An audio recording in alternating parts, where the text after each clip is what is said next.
6:01 is better than nothing, Joey. I tried to get us rolling there.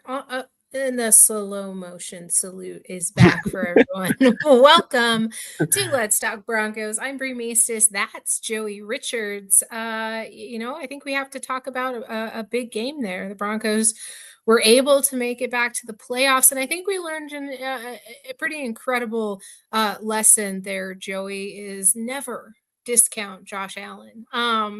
I joke. It's not what we did. I think we were all very high on the opportunity here that the Denver Broncos were going to have a matchup that they needed to exceed, and they weren't able to do so. This isn't a therapy Monday, though. Don't get it twisted. I think both Joey and I are very optimistic on what we've seen this season. Maybe that's not the result that you were hoping for. Maybe just a singular Troy Franklin touchdown didn't do it for you, but I think it did it for us in a sense where we're understanding where this team is, where they have to go, and this team is so incredibly young, Joey. What is your takeaway, right? The average age, I don't know if they're like they're in the top 5-ish youngest teams here in the league, but now there's no questions about head coach and there's no questions about who's going to take the wheel there at quarterback. So I think we're in a pretty good position after Sunday's game, after a loss in which maybe wasn't completely unfounded. How are you feeling about the Denver Broncos on this fancy Monday evening? Listen, of course I would be wrong. Like everyone felt it on Sunday. You were disappointed that the Broncos didn't at least keep it close, right? Keep the game interesting. The end of the first half, it felt like okay to me. Of course, the missed kick, it killed me a little inside. I don't know if they had like extra mics on that or something. I felt like the laugh track was coming right after it. It sounded fake, but I'm not disappointed in the Broncos right now. I'm ecstatic about the Broncos. They ended the drought. They got here. If you were to tell me before the season that the Broncos made the playoffs, I would lose my mind. I would be so happy. Again, I think we all need to put in perspective. I went back to my preseason prediction for this team, and I had them at 7 wins. Mm-hmm. Vegas had them at 5.5. The Broncos won 10. Their first winning season since 2016, and the playoff drought ended since 2015 with a rookie quarterback at the helm and with a third of your salary cap being dead money due to Russell Wilson, who also lost, and I hate watched that entire game. I won't lie to you. So I can't leave the season mad at all. I think the future is bright for the Broncos. They're entering this offseason with $50+ million worth of cap, and that's after some of the extensions and stuff like that. More could come. DJ Jones is a guy that I would love the Broncos to bring back. There are a few guys that Cody Barton even I think is a serviceable level linebacker, not the greatest, but serviceable level linebacker that the Broncos may want to bring back for a really low amount. But entering this offseason, I'm really excited for the future of the Broncos. I would be lying if I didn't. This is the first time in a long time I've entered an offseason feeling super optimistic and just like wanting the next season to start tomorrow. Really, I'm like, please get it going. I am so excited for the Broncos right now. I mean, yesterday's loss obviously sucked, but I'm looking forward to the offseason. I love the enthusiasm and the optimism, as always, Joey. Biggie Bronco said a lot of people keep forgetting this was a rebuilding year. The Denver Broncos had 89 million dead cap over their head. What's the name of supposed win for games and was in the playoffs? I think the messaging there is quite clear. In a circumstance of expectations of 5.5 wins, I was even a little bit hesitant to say, 6 was probably beneficial and 8 or 9 was a ceiling, and they overexceeded that expectation. So it's hard for me to be mad about the season in general. I think that there's plenty of takeaways, especially against that game, against that caliber of an offense. The defense has started to face their struggles as we head into the offseason, which is beginning to beg a lot of questions of whether or not the Broncos continue to employ and implore Vance Joseph to be in charge of that unit, which seems crazy to me because all in all, I think this defense is a large and if not the most important factor of this Denver Broncos team moving this far into the season and then into the postseason. And that's not slander towards Sean Payton. That is not in recuse of the offense being unable to score points, but the defense has kept this Broncos team in plenty of Yeah. games. Even so, in that first half against the Bills, if it wasn't for that missed field goal, it was a 10-10 tie going into halftime. And who's to say that the result wouldn't have been a little bit different without this sort of menagerie of momentum that seemed to go backwards once that happened. And now I'm not downplaying. I'm not saying the Broncos deserve to win that game, but there was a couple of things, and this is the big key indicator that I brought up on a couple of the shows in the past was if the Broncos can't capitalize on a ton of opportunity, then that is the self-inflicted wound that will prevent them from beating a team of that caliber, right? They were able to keep it up there with the Chiefs, but a couple of mismanaged opportunities, especially the robust and extremely impressive move by Sean Payton to go for it, fake that, and have Riley Dixon That was throw so cool. for a first down was absolutely. I was losing my mind. I've never been this excited and had this much fun watching Broncos football. So I just want to put the testament out there that this season is so different for a multitude of reasons. But then you get some of the dumb stuff in there where you have Brandon Jones getting penalized for playing defense, which I'm gonna get on my soapbox here for a minute, Joey, and then I want you to have your say as well, because it Yeah. seems so minuscule. It seems so dumb to be harping and intruding upon this one event. But I want to make it clear that if it were any defensive player on any team, that is the most clear, concise, and honestly high caliber play of defense that you possibly could have had from Brandon Jones in that event, because his timing was impeccable. The only reason you saw the collision in which you did is because he was going to meet the receiver as he grabbed that ball to make sure that he didn't complete that pass. And so what's frustrating to me is Brandon Jones did everything that was instinctual in that moment to prevent annihilating Davis. But Joey, how much time, right? If you had a stop clock right here that was just winding down, how much time do you have to actually make a decision on whether or not you're going to Oh, have contact with a player, right? It's minuscule. It is like not even a second. It's less. It's a tenths of a second, right?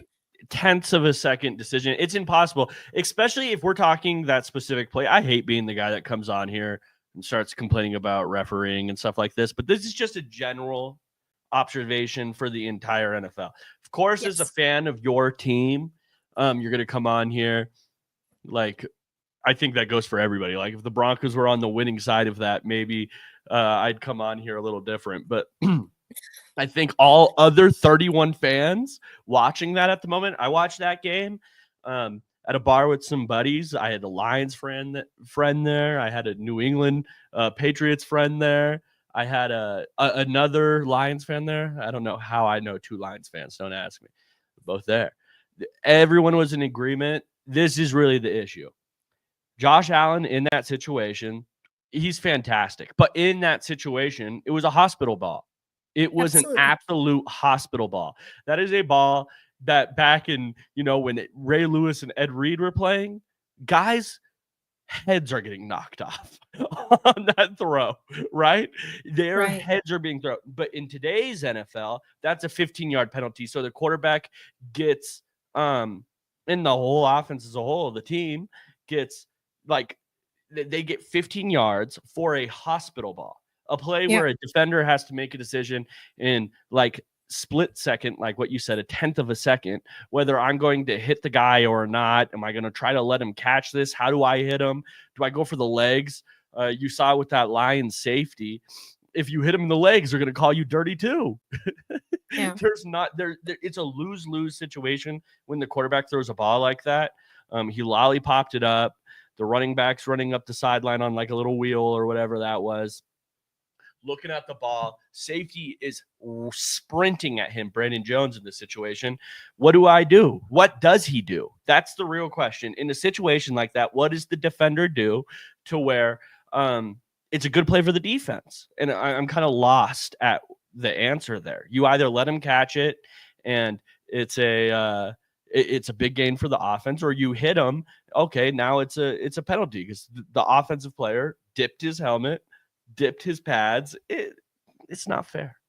But that's a whole NFL observation. I hate the way things are going a little bit. It is a whole NFL observation, and I wanted to bring it up because I was so passionate about it when it happened. I was mad about it when I woke up this morning, and I think it's little things like that where we're obviously going to spend tonight talking about the things that we saw, the great things that we can take away from this season, the improvements that are going to be made along the way, but also there's some reflection to be had, especially about circumstances that, we can't control moving forward, but do impact the NFL as a whole. And so I wanted to bring that up in general, where I just don't want to see a narrative where it gets started, where if that's a reoccurring thing, that it's somehow a dirty play. It's not dirty defense. I mean, I absolutely hated that he pounded his chest like that's on me. Yeah. Brandon Jones is a good guy. There was no intentionality behind that to injure anybody. And I didn't see a whole lot of conversation about it being intentionally dirty. It just was Yeah. the penalizing of that it play in general, which is super frustrating to me because it was good defense. It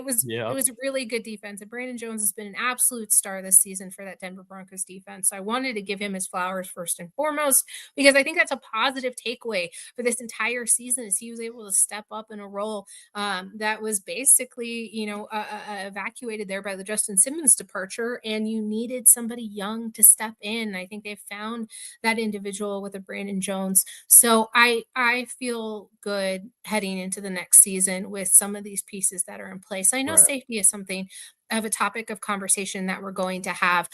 Paul said in off season, focusing on skill players, not QB. There's a ton of positional groups that will need to be worked on and addressed, and where the Broncos go in the draft will be very interesting. Right now, I'm hoping offensive line, if they decide to stick in the first round, but there's a lot of exciting choices, and Joey's frothing at the mouth over here because there's so many of them that we get to cover here on Let's Talk Broncos.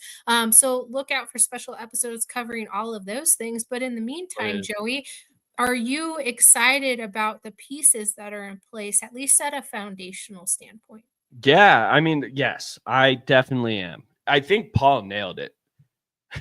For the first offseason in a very long time, Bree, we are going into this not even thinking about the quarterback position. That's something I can add on. I think everyone should be excited about Bo Nix right now. I'm over the moon about the Broncos having a quarterback right now. I could cry. I could cry. I love it. Like I think it's awesome. And I could go into this offseason thinking about other positions. I could go in, how do I now surround this quarterback with those players? It's gonna be really fun. I think I'm looking at running back, I'm looking at tight end, I'm looking at if the Broncos can land a number one wide receiver. Through my draft studies so far, I haven't seen a guy that I'm like, there's no Jamar Chase level prospect in this draft. Um, there are some good receivers, but there's no like guy that I'm very confident in. Day one steps in and is better than Cortland Sutton and is demanding doubles on the outside. Like I don't think that. But hey, there's also the trade ideas. Garrett Wilson is out there. That would be a guy that I'm looking at. Okay, that could really help the Broncos. Running back, tight end, wide receiver. I'm going into this offseason just thinking, how do I surround Bo Nix with talent? That is the main key. I saw someone in the chat earlier talk about drops. That Oh, was a big yeah. issue this last week. That was crazy. Shout out Troy Franklin. Shout out Troy Franklin. Well, Muse called it. It's just happening a little bit later here to start the program. 14 minutes in, we made it. Joe Brewer said, how many passes were dropped that would keep drives going? Nick's got little to no help from the pass catchers. I think that's a completely valid frustration to have, especially because it was happening with such frequency that it felt as though the Broncos and the receiving cores and Bo Nix in general could receive no break. Even the very steady-handed Devon Bailey was having trouble reeling it in. The Yeah. Troy Franklin touchdown was an absolute berserk moment, I think, for everyone in Broncos country. And I felt that that was the tilt that was needed for this offense to get something going, but instead it almost cursed the rest of the team. It was a little slow going there with Cortland Sutton and Bo Nix finding that connection that they did have to go into that game, but I feel like there was plenty of opportunities. Again, self-inflicted wounds where, if it I know we very often tout that if it touches your hands in any capacity that you should be bringing that I ball in. hate that. Um, you hate that saying? You hate that I hate when inflection? people say that. Like they used to. That felt like the Jerry Judy special for people. If it, hey Well, man, Joey, he Joey. got he got his ring finger on it. Why didn't Listen, he catch unless it? your hands are completely extended behind you, the mechanics of it are your fingers are basically, I mean, you should be able to catch the ball. Tell me, I will fight you. I will come through the screen. I will drive to your house because I honestly do think, for the most part, though, you got that diamond shape here and you're meeting the ball. If you're not bringing That that for ball sure, back with you, yeah, absolutely. but are we talking about angles? So, I No, mean, I get I'm it. thinking of it like sometimes people do that whole, hey, if you get your hands on it, it needs to be a catch. I get it. You know what that is, Bree? Is great coach sayings. Like if I'm in the meeting room and my wide receiver coach is out there, if you get your hand on it, it's coming down. I get it. That's awesome. You should do that as a wide receiver coach. As a Broncos analyst, as a fan, um, or anybody who's not trying to motivate their players, I think it's ridiculous a little bit. Like, okay, yes, Wow. right here should be a cat. There, all those should be catches. This though, ring finger just barely getting a hand on it. No, no, no, No. no, like, hands like, listen, we're not all OBJ over here. Like, no one's, like, Exactly. reaching behind them and, like, catapulting. One, that just not even like, from a ligament standpoint, the push on that is not gonna work out, but Yeah, hands plural, if you get your hands. hands Okay. on the ball, you better be getting that ball. Like, there's too many times where, like, I can't even remember what play it was, but the ball, like, slipped through, and I was like, "That Tough. is not." I get drops happen, like, I know nobody's 100%, like, I understand that entirely, but I'm going to continue to scream Yeah, that you shoulda had that it ball, was bad. and it's just the frustrating factor of that, like, one little piece of this offense, right? Because you've seen Bo Nix come really far, right? But then he continues to kind of face maybe some underthrown passes, right, that are contributing to that. Now, within reason, if they're on target throws and you drop the ball, my eyes are on you. But that'll get better as connections continue to grow. Bo Nix's first year is not going to be all sunshine, roses, unicorns, and rainbows. As he continues to build up his weaponry around him, right? Troy Franklin as a roster bubble heading into next year. Yes, this is something I want to touch on because I tweeted about it. I was a little, I was tweeting in the moment about it. I Sure. said in the game, I said, Troy Franklin, your days are numbered, buddy. That's what I tweeted. I got a lot of people hating on it, which You is did. fair. I get it. I get it. I get it. I do think he's a roster bubble guy. Absolutely, though. That's something that needs to be said. A lot of people in the comments of my tweet, Bree, they were in there talking about, but look at Marvin Mims. He's done it all this year, and look at the amount he's improved. Blah blah blah. The production at the end of this year has been fantastic. Why can't Troy Franklin do the same thing? My big question mark with Troy Franklin is this: when you started to see Marvin Mims do well this year, what did you see? You saw him be implemented a lot more in screens and deep down the field. It was almost that's all he was there for.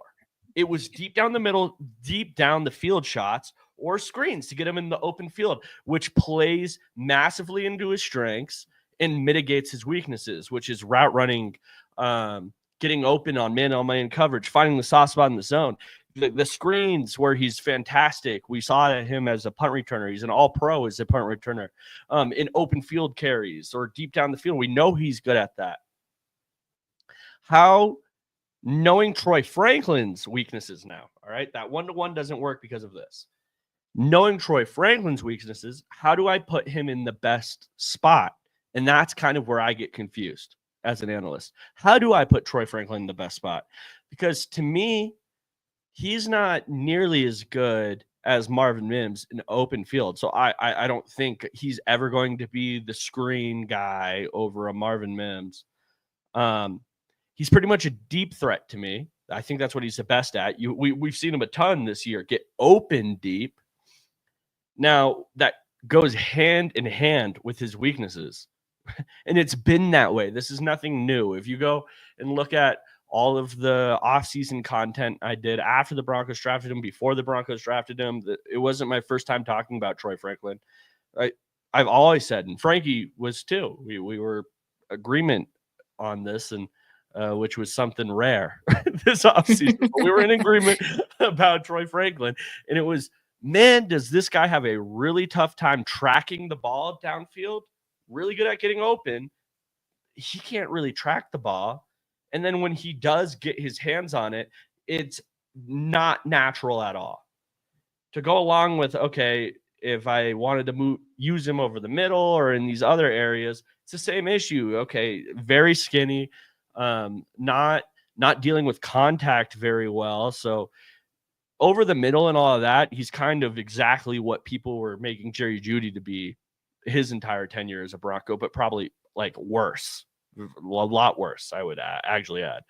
So I'm going to be interested in him. Of course, he can improve. I don't think, I'm not ruling out his, hey, he can get better year after year. I think that's possible. All I'm saying is he's a guy I would watch out for on the roster bubble this next year. If the Broncos improve their wide receiver room, Troy Franklin hasn't offered any special teams value. I'm not keeping him at the bottom. I need him to play. I think it's very possible that he's a guy we're looking at as maybe a cut candidate next year as a sophomore. I just think it. I'm sorry, guys. I don't know what to say. I think that you're well within your right here on Let's Talk Broncos to have a conflicting opinion from the masses.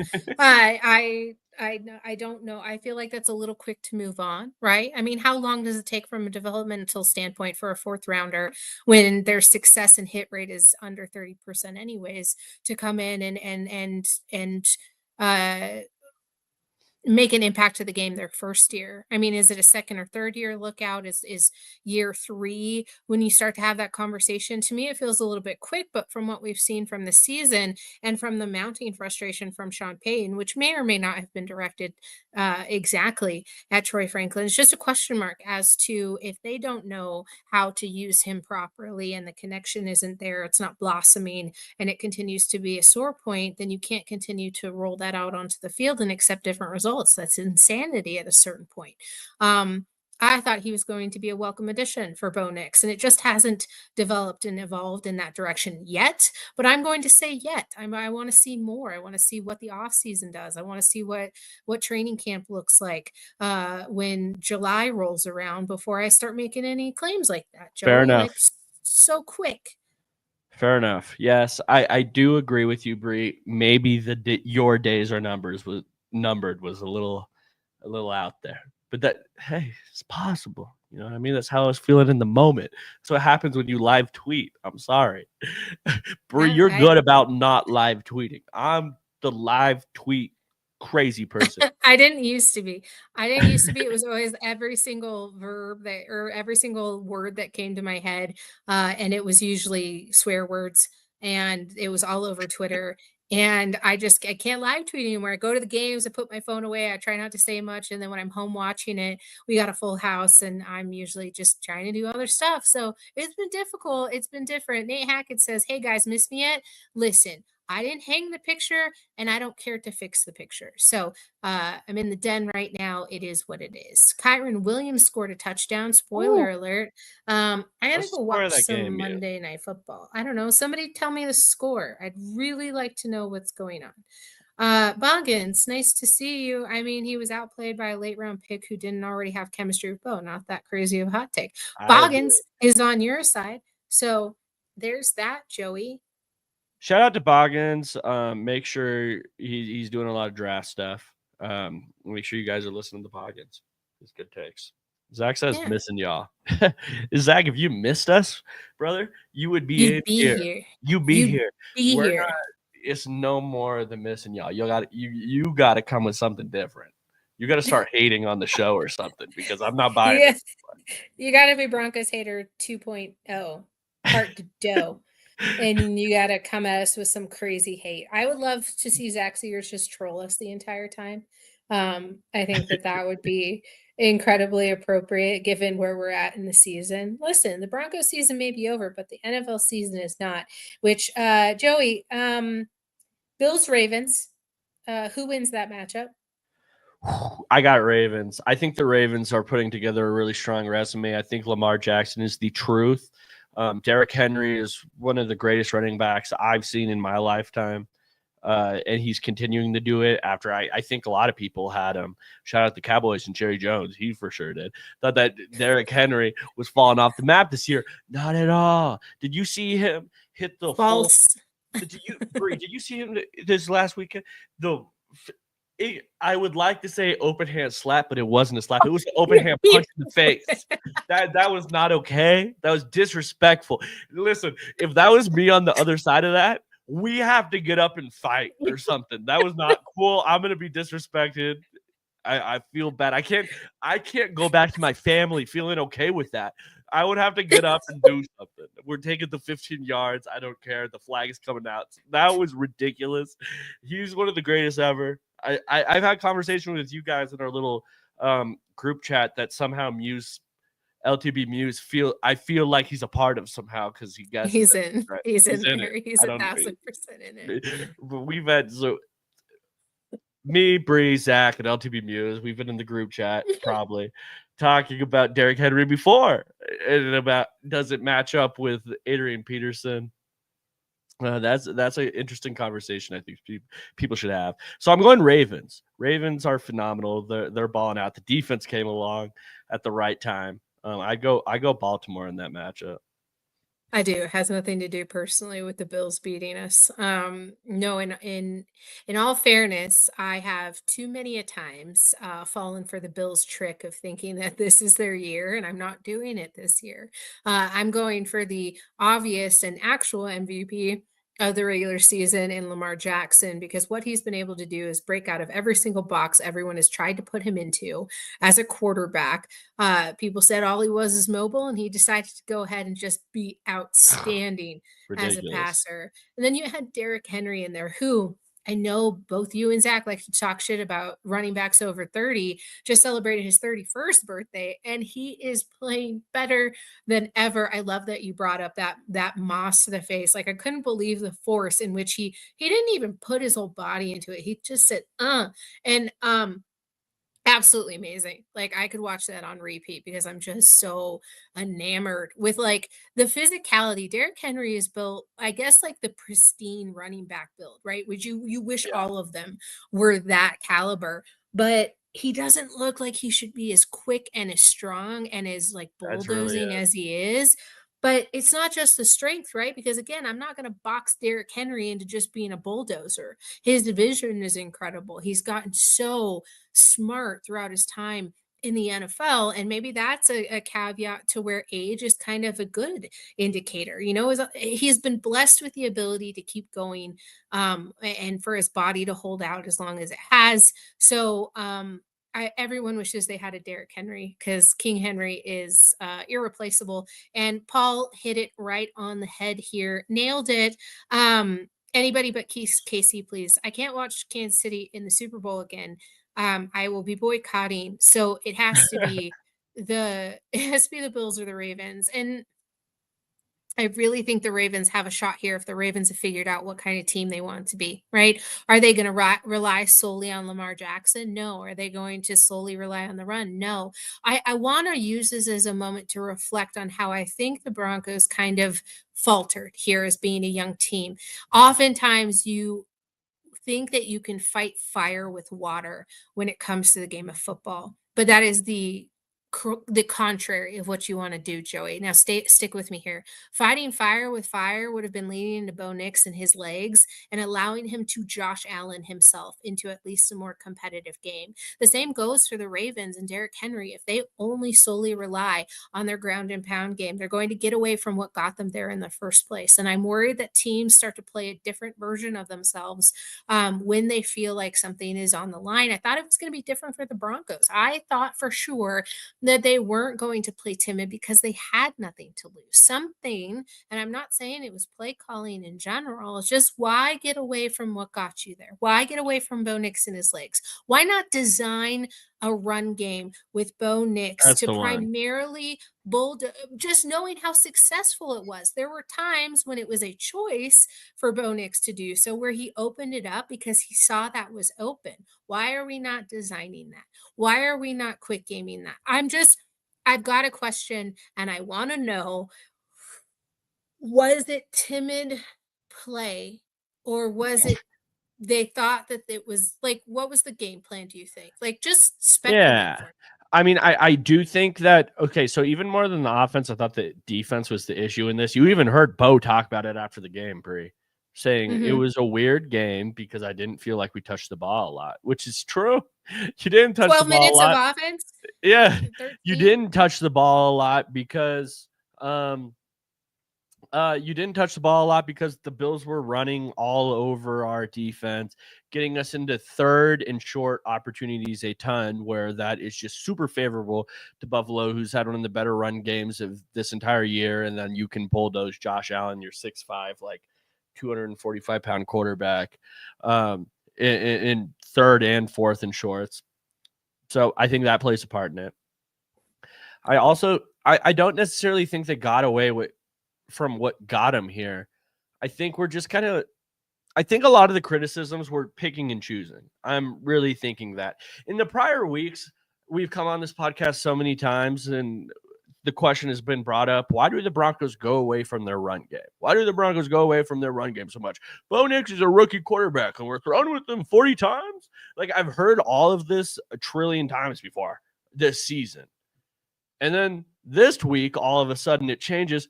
Why are the Broncos running the football when it's not working? Listen, let me tell you the issue.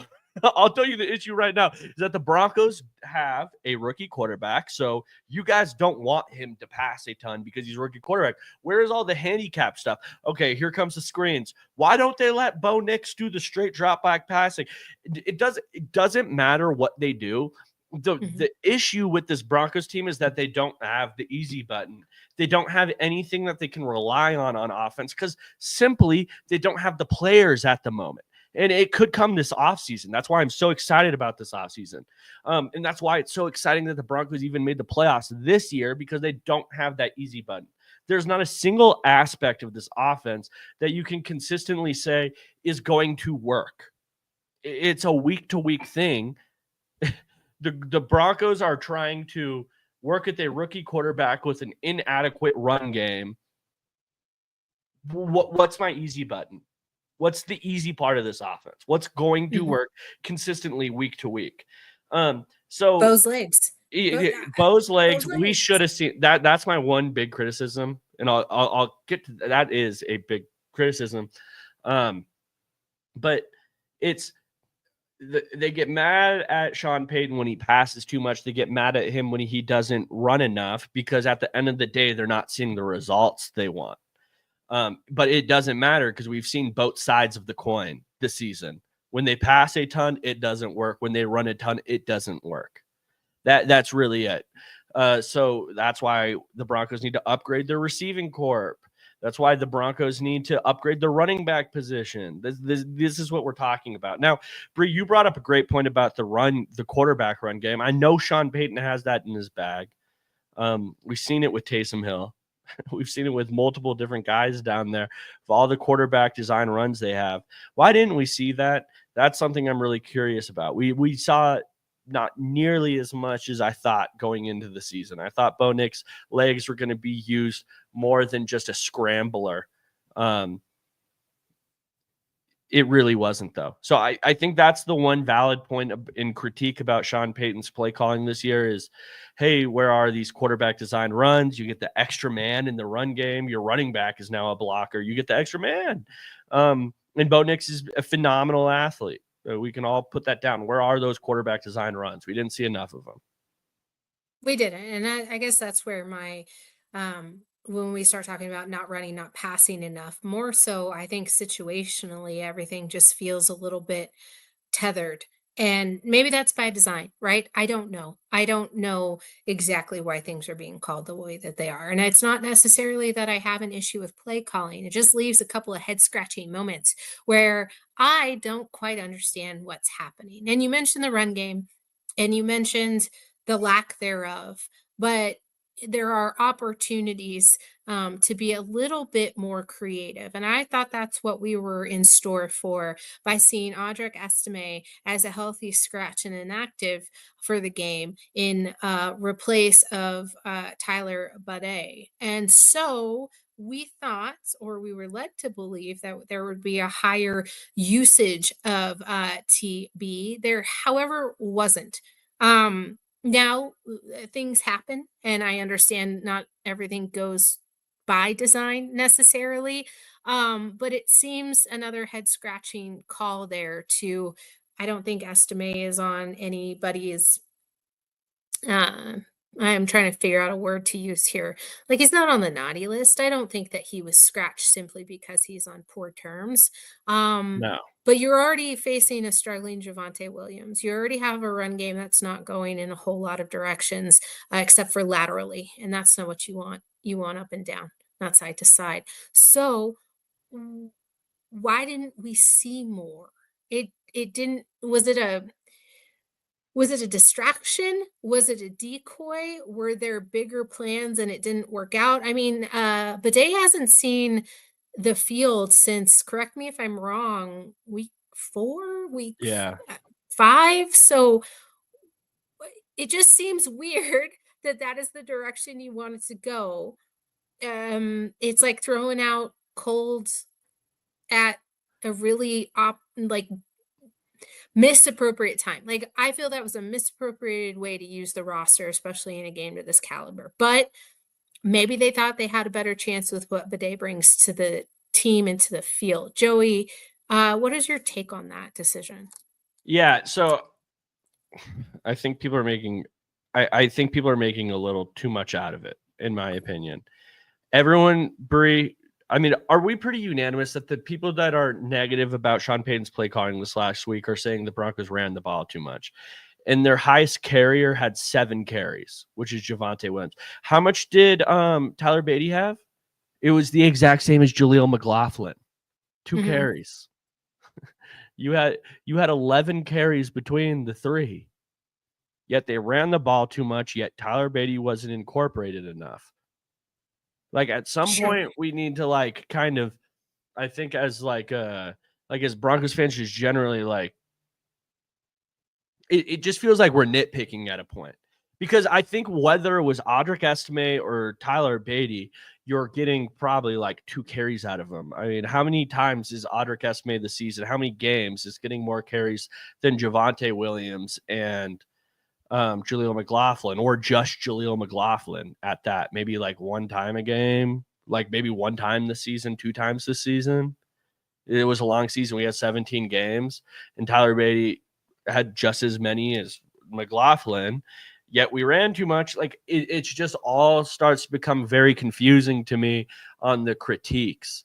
It just feels like a week to week thing, because this entire time leading up to this, like I said before, it's always been the Broncos are not they don't run the ball enough. They don't stay consistent with the run. This week they only ran 11 times, yet they ran the ball too much. It just all becomes very, I don't know. I feel like it's narrative driven, in my opinion, a Mhm. lot of the critiques, because it just like 1 + 1 = 3 in the situation. It just doesn't make sense. Like, I'm trying to figure it out and I'm not understanding. Well, when you have a side, the evidence presented, you can just start to slot in whichever one supports your point or your opinion, etc. Mike Carmelini, I like this point. I'm going to use it for a question. Chat, feel free to chime in if you would like to do so. We don't talk about this if the Broncos win. Facts. Joey, from the second half of the season, what are some other things we're not talking about if the Broncos beat the Bills on Sunday? Whew. Like he said, I don't think we're talking about Sean Payton's play calling. Maybe some of us still are. I mean, we're in a 10-win season since the first time since Nom. and, and we're talking about the head coach isn't doing enough. I don't think I don't think we're doing this much criticism on the other side too. I'll talk about Vance Joseph. I think he's catching too much slack after this last week. It was a poor performance from your defense this week. There's no doubt about it. I thought his game plan could have been better. I'm not a big fan of just the keeping the quarterback in the pocket pass rush plan. Everyone, I mean, they did it a ton, yet we did the same thing against Lamar Jackson. We got diced up in that matchup. I thought Vance Joseph could have been better this week. I think the fire Vance Joseph, don't let him be the play caller this next week or this next year, is a valid criticism, though, if the Broncos win. He's had a terrific season. The Broncos defense, as you mentioned early in the show, Bree, and I'll throw it back to you for that too, just so how you can speak about the Broncos defense this year. But I thought they played good this year, and I don't think Vance Joseph is getting this criticism if they win. What do you make of Vance Joseph's season, Bree? I think that's a great point. Thanks for asking me, Joey. I'm unsettled by if there's some disconnection with Vance Joseph and the team, Vance Joseph and the offensive play caller, Vance Joseph and the roster, which all seems very questionable, right? Things we're not talking about if they beat the Bills, things if that we're not being represented if the Broncos don't give up that many points. If they kept it a close game, if they kept it a low scoring game for the Bills, I think it's a completely different conversation. It just, to me, I think Vance Joseph, and I said to start the show, is the whole reason that this Broncos team had a shot at a 10-win season. And I honestly think they kept a lot of the one score games very close as well. And so it just would seem so weird to me to flip the script here. This isn't the Dolphins 70-20 game, right? Where he steadfastly turned that around as well when it came down to that position. But I think what we're saying here is to question whether or not Vance Joseph could do a good job next year with more years under the belt for this roster, additional personnel when it comes to picking up individuals in the draft and free agency. I think that's wild to me. That doesn't make any sense. And I think blaming this Denver Broncos defense is exactly what you do not want to do, considering how valiant their effort was going in. Yeah. You had some unfortunate injuries, that unfortunate timing, a la Riley Moss, and you had some poor play by a couple of individuals in the backfield or in the secondary where you were questioning whether or not it was effort driven, right? So there's things that will always be an issue, but the Broncos being a top 5 defense for the majority of the season is something that would just be so weird to bat an eye at and just kind of let go of something that wasn't important for that. Paul says, I want to run it back. I'm more worried about losing Jim Leonard. Joey, I think that's a pretty appropriate concern there. Yes. Yeah. I mean, I think Jim Leonard's a hell of a coach. I think he's a very exciting coach more than anything. He still has to prove himself as an NFL play caller.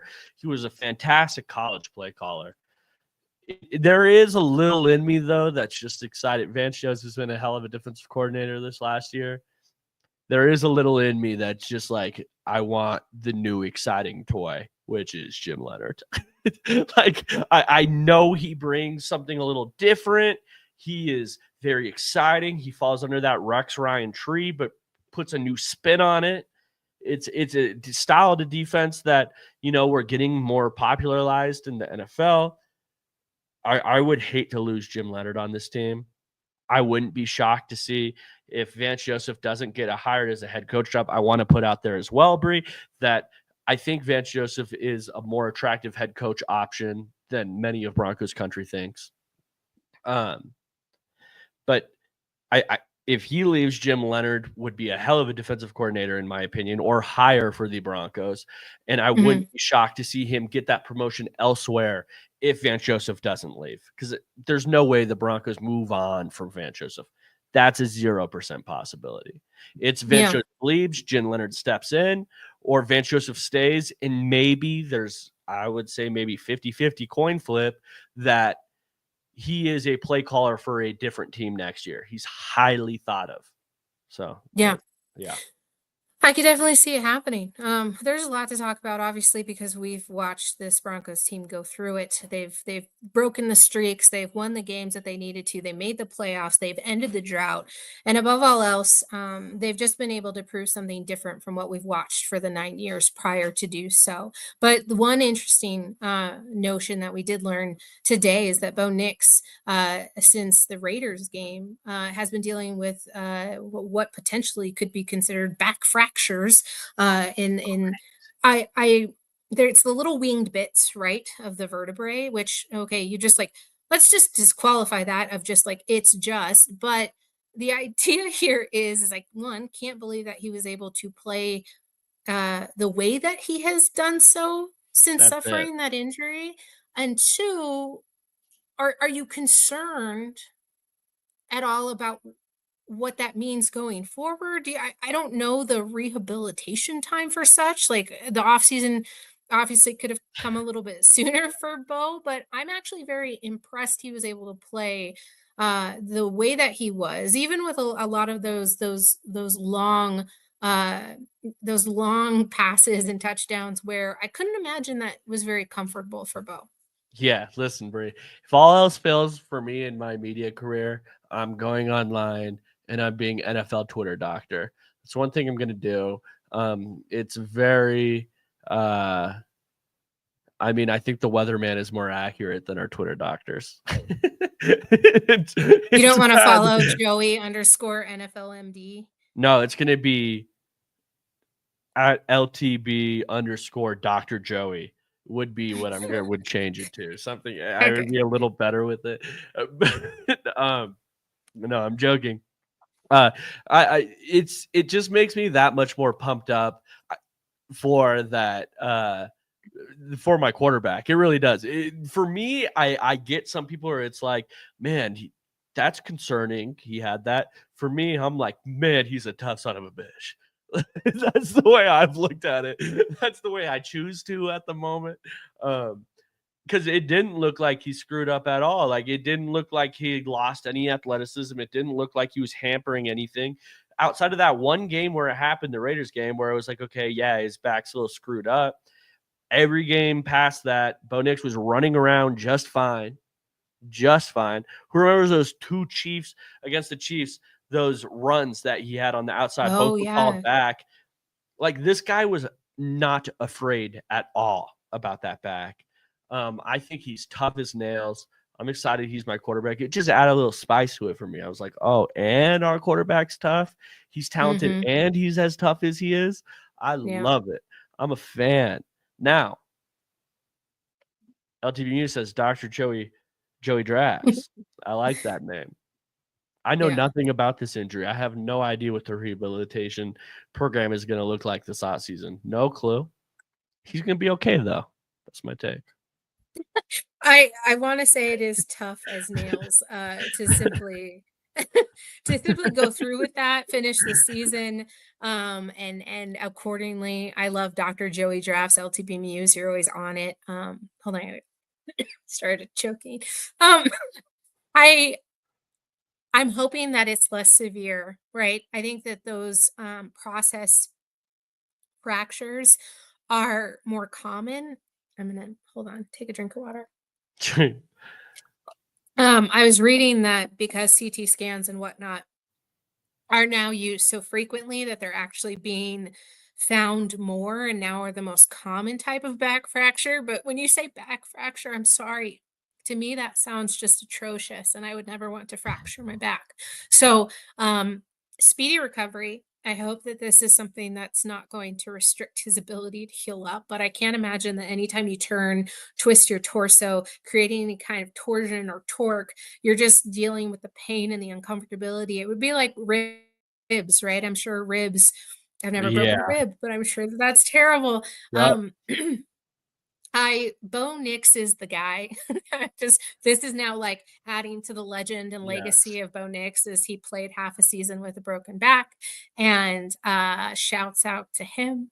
I'm sure Zach Wilson could have stepped in, but we would have seen a completely different season. We don't want And we just didn't want that. And so I'm really proud of this Broncos team. And I know we haven't been so fluffy and cutesy about the Broncos season on this show because I wanted to break down what we saw, what we happened, and what we expect for the future. But there's a lot of LTB content coming at you soon as we'll continue to discuss these things and Yes. drop us some comments and let us know what you want us to talk about, what's going through your head and what you want to know. But Bo Nix is that dude, and we've seen that. The Broncos have their quarterback. I'm incredibly excited about what they're going to do moving forward. And we may see a little bit of regression, but what we know is the window has opened up, and this Denver Broncos team is going to do anything to return to the playoffs for a second year in a row. It's not a one and done. And I'm looking forward. I never really say this, but I'm so much so looking forward to the off season, not because of the break, but because of the path is yours, Yeah, right? yeah. There's just Yep. so much that can be done and it just builds on that. So I'm not grateful for the break. I'm grateful for what's to be done during this very busy period. Yes. And here's something I have to say as well. At the end of the month, the Senior Bowl kicks off. The Senior Bowl. Future Broncos are going to be there. They've been there plenty of times. Where did Quinn Miners first go, Bree? The Senior Bowl from Wisconsin Whitewaters. How does the Senior Bowl know Wisconsin Whitewater players? We don't know.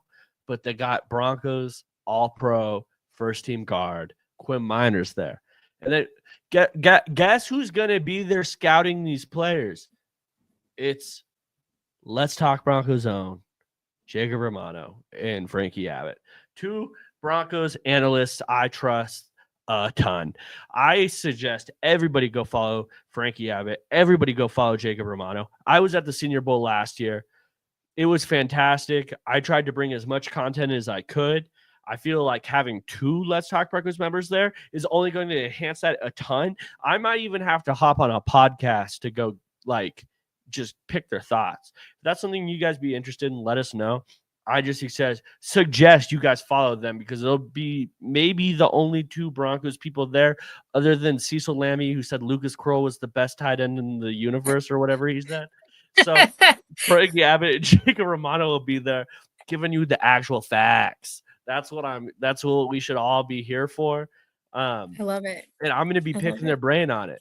So you guys should follow them immediately. That's all I got. Oh, Muse just named your show Off-Season Outlook JR Drafts. It's done. It's been Love it. That's a great show. anointed.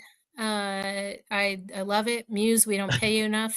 I'm pretty sure you're Zach Seegers at this point. I don't know. I'm just throwing that out there. All you need is a laptop and a phone, and you can be on two different YouTube accounts. I'm just saying. That's what I've surmised. That through this entire season for the Denver Broncos, I have decided I've figured out who Muse is, and that was honestly the only thing on my checklist Did here. you really? Yeah, Zach. I'm pretty sure. That would be crazy. Yeah, it would be pretty crazy. Ladies and gentlemen, go watch Monday Night Football. Enjoy the rest of your evening. Joey, I appreciate you. Follow us over on You're the Twitter, the goat. LTB Podcast, Bree Maestas 303.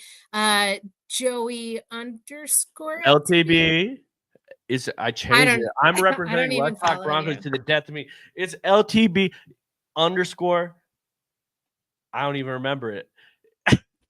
That's ridiculous. Get out of here. Don't follow Joey. He doesn't even care enough to know his own screen handle. We'll talk